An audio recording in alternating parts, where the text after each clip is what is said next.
Welcome friends. In the previous video, we have seen about the big data and its related problems. Also, we have seen about the application of the big data. So if you have missed the previous video, then I would suggest to go through it. So in this video, we will see about the story of a businessman. So next we will see about the limitation of existing data analytics architecture to handle the big data. Third, we will see how Hadoop solves the problem of big data, and at last I will give you a brief introduction of Hadoop. So this story will help us to understand about the limitation of the existing data analytics architecture. Also this story will help us to understand how Hadoop solves the big data problem. So before explaining you the limitation of the existing technologies to handle the big data, I will tell you a story of a businessman. So there was a businessman in a village who used to do the business of various milk products. So what he used to do is that he used to collect the milk from the various milkmen residing in that village and used to collect the milk in a storage unit. The capacity of the storage unit was 500 liters. So he was having a processing unit. Also the businessman was having a transportation unit, with the help of which daily all those 500 liters of milk was getting transported from the storage unit to the processing unit. In the processing unit, the milk was getting processed and it was getting converted into the various milk products, and all those milk products was used to get sold in the market. So this is the way the businessman was doing the business of the milk products. But as the time progresses, the number of milkmen in the village got increased, which has resulted into the increase in the production of milk. So now instead of 500 liters, the production of the milk got increased to 1000 liters. So with the increase in the production of milk, the businessman start getting some challenges.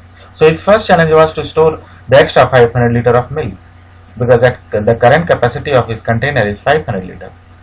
So he came up with an idea. The idea was that to replace the earlier 500 liter container with 1000 liter container. But one of the businessman's friend has suggested that this idea is not good, because in future, suppose if the production again will increase from 1000 liter to 2000 liter or something around 3000 liter, then again he have to replace his earlier container of 1000 liter, 2000 or 3000 liter. So in this way, his earlier container would simply get wasted, which will result into the wastage of the resource. This will result in simply the wastage of money, and this idea will not be the cost effective. So what businessman friend suggested that instead of replacing, just keep on adding the containers.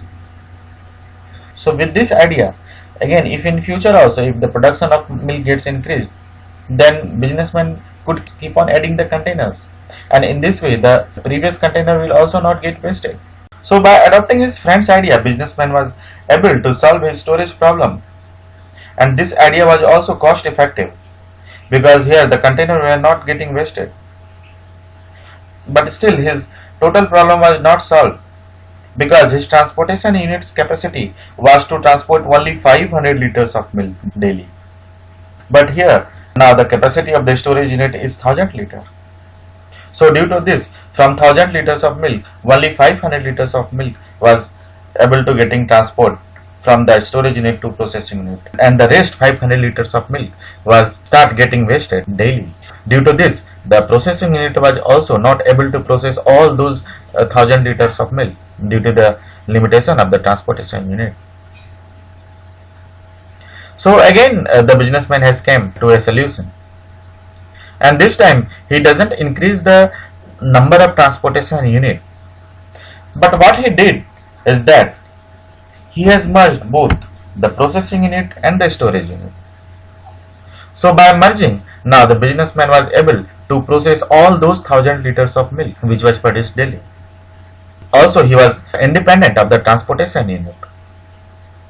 So again in future, if the production of the milk would get increased, then the businessman would simply keep on adding the container and could process all those 100% of the milk. So by adapting these two ways, the businessman has solved his storage problem and the processing problem. He has solved the storage problem by simply keep on adding the containers, and he has solved the processing problem by merging both the processing unit and the storage unit. So let's see how this businessman story helps us to understand the limitation of the traditional technologies to handle the big data. So there is a data analytics architecture presented by Yahoo. So let's have a look over it. So first there is an instrumentation layer where the data from the various sources is getting generated. So next one is the collection layer, which acts as the pipeline to move the data from the instrumentation layer to the storage only grid layer. So basically the storage only grid layer is the layer where the original raw data is getting stored, and these storage only grid layer are the high-end servers, and they are very costly servers which are maintained by the big companies like Yahoo and all. So next one is the ETL compute grid. So data from the storage only grid layer is getting transported from this layer to the ETL grid layer. So basically ETL compute grid layer is the processing unit. So ETL means the extraction, transformation and loading of the data. And this ETL is done by various ETL tools like Informatica, Data Stage, SAS Data Integration Studio, Talend, Avinisio, PDI. Through these various ETL tools, data is getting extracted, it is getting transformed by aggregating the data, the cleaning the data, the joining the data. So after doing all those activities, it is loading the data into the RDBMS table. Once the data is getting saved in the RDBMS, so this data is used by the application layer to generate business reports or some interactive apps. So this is the way the whole procedures works. So the first one is the instrumentation layer, from where the data is getting generated through various sources. Next one is the collection layer, which acts as the pipeline to move the data from the instrumentation layer to the storage only grid layer. So basically storage only grid layer is the layer where the original raw data is getting stored, and these are very high-end servers. And next one is the ETL compute grid, where the processing of the data is being done. So after data is getting processed through various ETL tools, it is stored in the RDBMS table, and once the data is getting stored in the RDBMS table, so the application server uses this data to generate the BI report or some interactive apps. So let's relate this data analytics architecture with our previous story. So instrumentation layer is just similar to the milkman who all were giving the milk, as the instrumentation layer where the data is getting generated through various sources. So basically milk in our story is similar to the data in this data analytics architecture.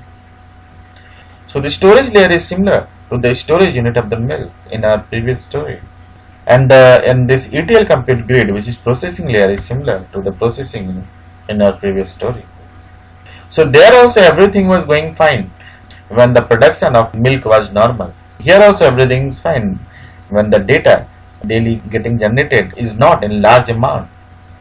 But as we see in our story, that with the increase in the production of milk, the businessmen started facing problems, and the problems were the storage problem and the processing problem.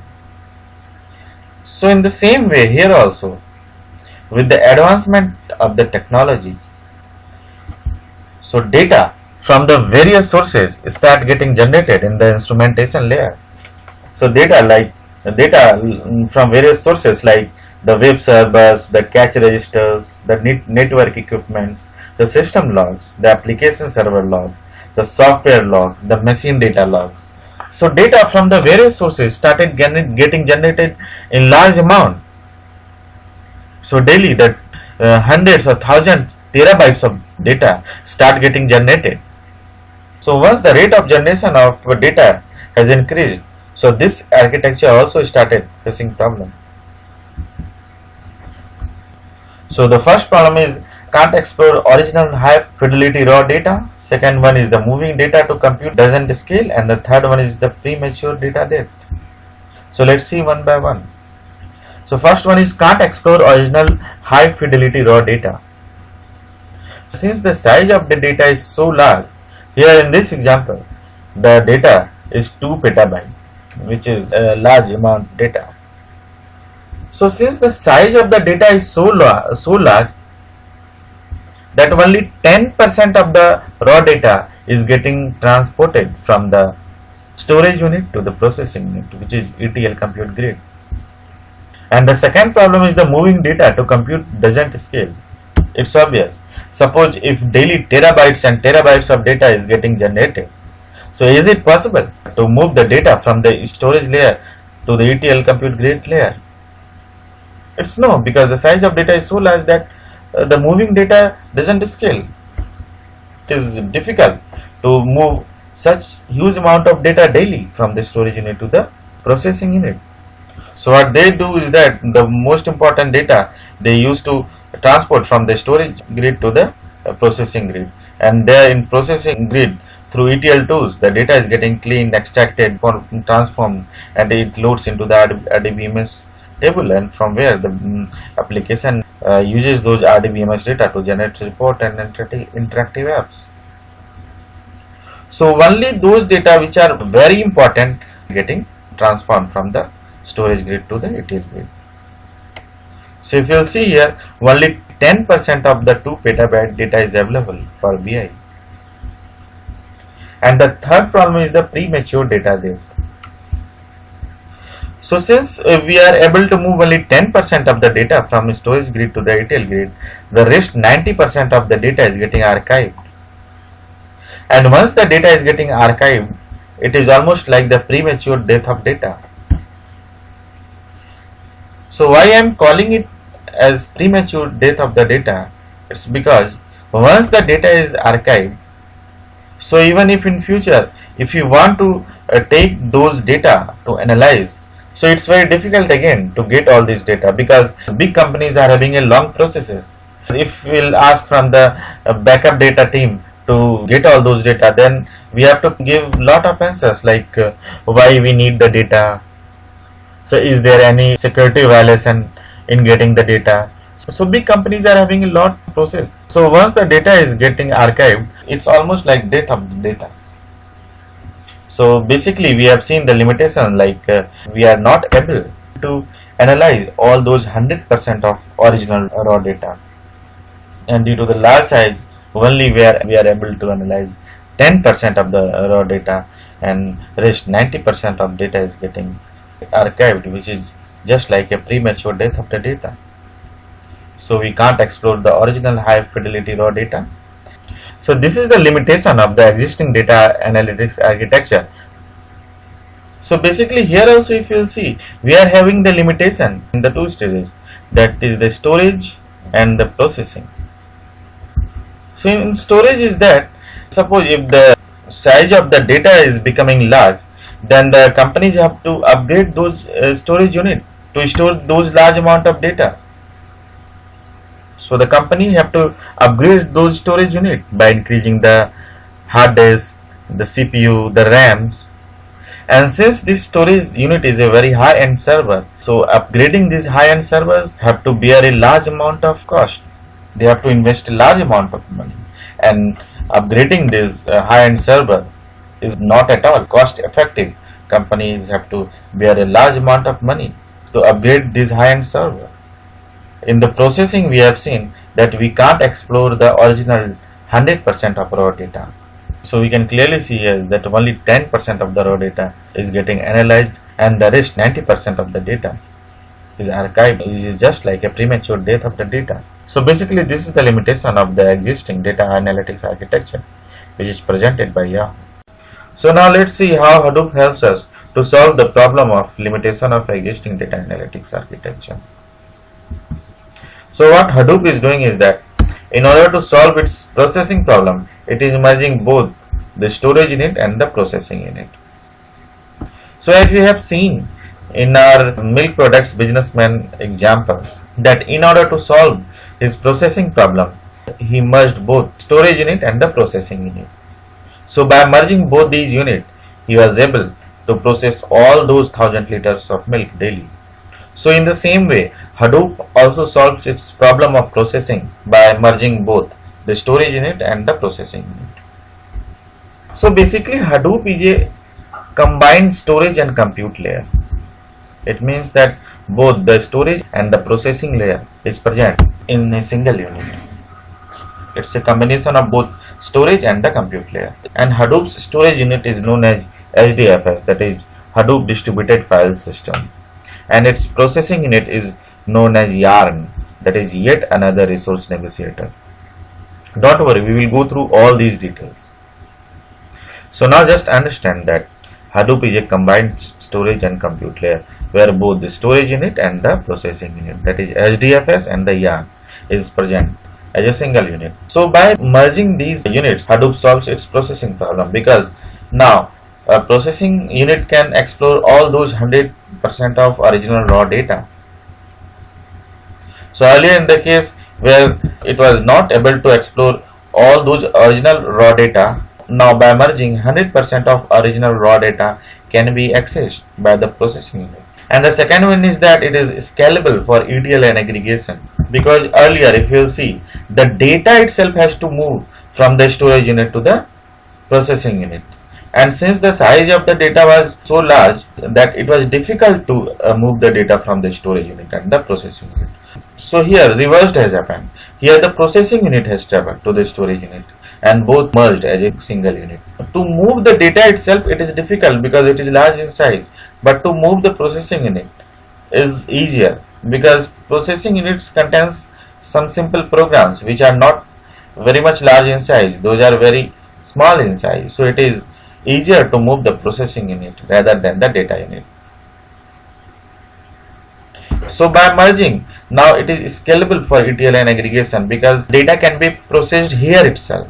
Now it doesn't have to move, all those ETL can be done here itself, and once the data is processed, it could be moved to the RDBMS table through a tool known as Scoop. So basically Scoop is a tool with the help of which data can be moved from the Hadoop's storage unit to the RDBMS.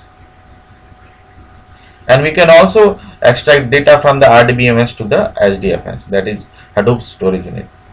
So basically it is a tool, Scoop is a tool to move the data from the HDFS to the RDBMS, or we can move the data from the RDBMS to the HDFS. And once the data is loaded in the RDBMS, the application layer could use these data to generate the reports for interactive apps. So the second problem is also solved. And third, there is no premature death of data, because we don't have to archive the data. Now the entire 2 petabyte of data is available for processing. Since both these units are merged, now entire data is available for the processing. So we don't have to archive the data, and there is no premature death of the data. So all these earlier 3 problems, that is can't explore the original high fidelity raw data, moving data to compute doesn't scale, and premature death of data. So all these 3 processing problem has been solved merging both the storage unit and the processing unit. So now let's see how the storage problem is solved. So Hadoop uses commodity computers to store the data. What are these commodity computers? A commodity computer is a standard issue PC that is widely available for purchase. It's like the PC which we all are using in our daily life, all those computers which we all are using the daily life. And the term usually differentiates typical consumer products from specialized or high performance computers, and is sometimes used to refer low cost but functional machines. So it is different from all those high-end servers which you have seen in our previous slide. And it's obvious, if we'll compare our PC or these general computers with those high-end servers which are used by big companies like Yahoo or Google, then it's obvious there is no comparison in the price of those high-end servers with these computers. So those high-end servers are much costlier than these computers which we all are using. In fact, there is no comparison. Our computers are much cheaper than those high-end servers. So in future, if I will use the term commodity computer, then understand that these are the low-cost computers, or these are the low-cost machines. So Hadoop is using commodity computers to store the data.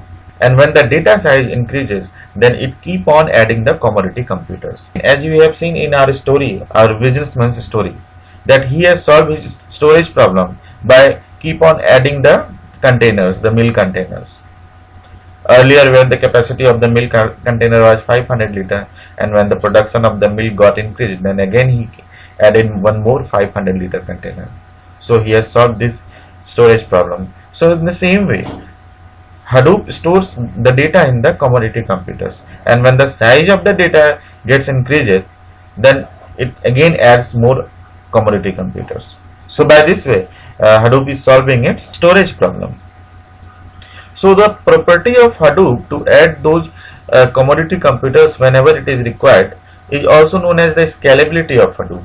Now we can say that Hadoop is scalable. So basically there are two types of scaling, that is vertical scaling and horizontal scaling. Vertical scaling is also known as scale up, and horizontal scaling is also known as scale out. So what is vertical scaling or scale up? It is generally refers to adding more processing and RAM and buying a more expensive and robust server. So as we have seen in our previous slide, that in order to upgrade those high-end servers, we have to increase the RAM, we have to increase the processing in it. So upgrading these high-end servers or upgrading the single server is also known as vertical scaling or scale up. But this method is expensive. Companies have to bear a more cost. The company has to invest a large amount of money to upgrade these high-end servers. So what is horizontal scaling? It is also known as scale out. It is generally refers to adding more servers with less processor and RAM.